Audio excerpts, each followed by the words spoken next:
The M1210 code means air inlet temperature high, and there are two most common culprits for this code. The first one is the air leak in the intake system.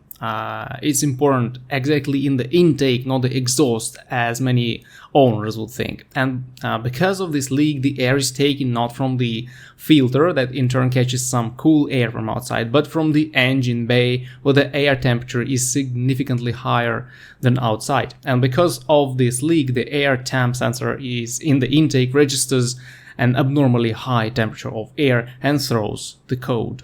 In a lot of cases, this leak is in the boot that connects the air intake to the filter box.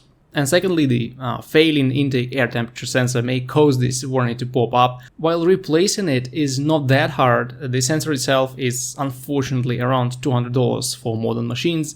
It can be tested with a multimeter, but for this you need to understand its wiring and also know its initial resistance levels. Which may differ from one model to another. So it's the work for a good mechanic to test it. If you decide to just replace the air intake temp sensor, make sure you've checked its wiring thoroughly and it doesn't look bad.